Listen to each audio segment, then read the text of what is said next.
कई प्रकार के, जैसे कुछ पीछे बैठे नागपुर के आदमी ऐसे नहीं, ये तो कहीं और की बात।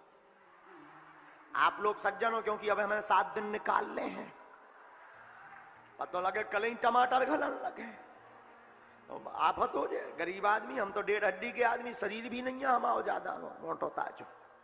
हाँ, इसलिए जो है हम तो आपकी बात नहीं कर रहे, तो विदेशियों की बात है। ऐसे ही एक बार और कथा में एक श्रोता आओ, कथा में आओ तो कथा में सो गो आउतन। अच्छा, श्रोता भी कई प्रकार के हो, एक श्रोता नहीं होता, एक होते हैं सोता। आयो सो गए, उनको कहते सोता। एक हो सरौता, ये सरौता क्या करता, चूना लेगा, चूना दे उतना। बिड़ी है क्या, बिड़ी ले आओ यार, आज पेट ठीक नहीं है, घर से मिली नहीं, दुकान बंद थी। माचिस है क्या, माचिस, इनको कहते सरौता। ये कथाई में इसीलिए आते हैं कि चूना बिड़ी गुटखा में ले जाए, ये सरौता है। एक हो सुतवा, ये सुतवा आते हैं, घर से कुछ नहीं पहन कर आते, यहां से खाली नहीं जाते।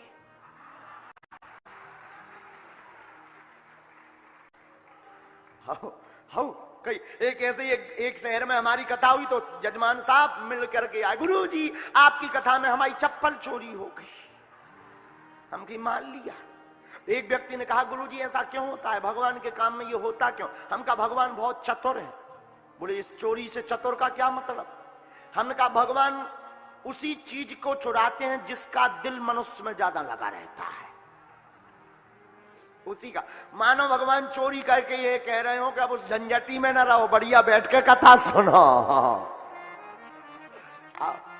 कई लोग ऐसे ही मंदिर जाते हैं तो मंदिर के बाहर उतार देते, भीतर करते श्री रामचंद्र के पाल भजमन हरण भव धरी है, जय हनुमान ज्ञान गुण सागर।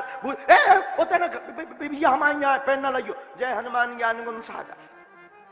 तो भगवान ऐसी वस्तुओं का हरण कर लेते हैं, चोरी हो जा। तो इनको कहते हैं सुतवा, ले जाते हैं जुतवा। अब चौथा श्रोता, चौथा बढ़िया वाला, उसे कोई मतलब नहीं, वो आके जहां जगह मिलेगी वहां बैठ जाएंगे, भगवान की कथा पूरी सुनकर जाएंगे। एक बार हमारा नागपुर का चंगीला, हमारा एक चेला है, उसका नाम चंगीला, आजकल यही नागपुर में रह रहा है, नागपुर में। और 2 शहर भारत के बड़े अद्भुत हैं, एक नागपुर एक कानपुर। तो चंगीलाल नागपुर का कथा में आया, आते ही सो गया। सोया सो तो कोई दिक्कत नहीं, सपना देखने लगा। और इसकी दुकान थी कपड़ों की।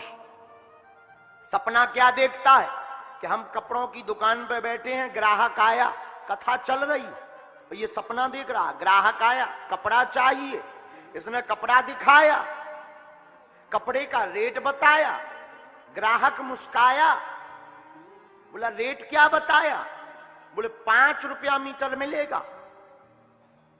इसने कहा इतना, ग्राहक ने कहा इतना ज्यादा तेज नहीं चलेगा, रेट कुछ कम कीजिए, कपड़ा हमको दीजिए। ग्राहक ने इतना कहा तो चंगीलाल मुस्काया, रेट तो फिक्स है, बेट भी फिक्स है, रेट 5 रुपए मीटर ले जाइए, फिर लौटकर अपने लिए और परिवार के लिए घर को लेकर आइए और कपड़ा फिर लेकर जाइए। ग्राहक ने कहा नहीं होगा, हम 5 रुपया नहीं देंगे, 4 रुपए से एक आना ज्यादा ना होगा। चंगीलाल ने कहा यह कोई अच्छा वादा ना होगा, रुपया तो 5 लगेगा। ग्राहक ने कहा हम जाते हैं। चंगीलाल ने सोचा कि हम क्या हाथ मलते रह जाते हैं। चंगीलाल ने कहा मत जाओ, लौट कर आओ। ग्राहक बोला फिर रेट तो बताओ। बोले कोई दिक्कत नहीं, कथा में बैठा बैठा सो रहा, सपना देख रहा और भीतर ही भीतर हंस रहा और रो रहा। ग्राहक जा रहा तो रो रहा। क्या सपना देखा? ग्राहक जा रहा, रेट का लफड़ा फंस गया, सोते सोते सोते इसका दिमाग घूमा, ये चिल्लाया कथा के बीच में और ग्राहक को बुलाकर बोला ले जा 4.5 में।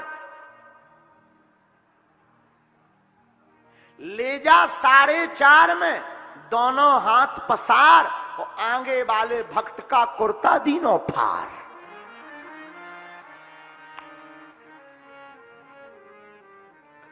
इनको लगा हम दुकान पे हैं, कपड़ा निकाला और कपड़ा की जगह सामने वाले भक्त का कुर्ता फंस गया हाथ में। इनको लगा कि हम कपड़ा तान के दिखा रहे और उसका तो फट गया। बगल वाले ने जब हूदा मारा, ये क्या है? बोले हूदा क्यों मारा? दुकान में बिथर गई, ये क्या है? तो दूसरे भक्त ने कहा पागल हो गए क्या, ये कथा चल रही है। बोले इधर हमारी वृथा बिगड़ रही है, ग्राहक भाग जाएगा। तब फिर भक्त ने कहा तू कथा सुन, तेरा मन जाग जाएगा। ऐसे भी कुछ श्रोता पाए जाते हैं, नागपुर में नहीं, ये कहीं और से आते हैं, अद्भुत है। लेकिन ऐसे श्रोताओं के लिए कोई दिक्कत नहीं, कम से कम उनसे तो ठीक है जो नहीं सुन रहे, सो करके भी सुन रहे तो सुन तो रहे। आके बैठे तो किसी मैखाने में, किसी पौआ खाने में जाने से अच्छा कथा में तो बैठे। कहीं और बैठे होते तो लड़ाई हो रही होती, घर पे बैठे होते तो बाई को डांट रही होती। अद्भुत बात है कि कथा में बैठे हैं। इसलिए गोस्वामी जी कहते हैं जो बैठता है, आता है, सुनता है, उसका मंगल होता है। तो किसी ने कहा कि हम कथा नहीं सुन पाएंगे, भगवान का भजन नहीं कर पाएंगे, क्यों? पाप बहुत है, धाम नहीं जा पाएंगे, तो क्या मंगल नहीं होगा? बोले संतों का संग करो। बोले संतों के संग में क्या होगा? गोस्वामी जी ने लिखा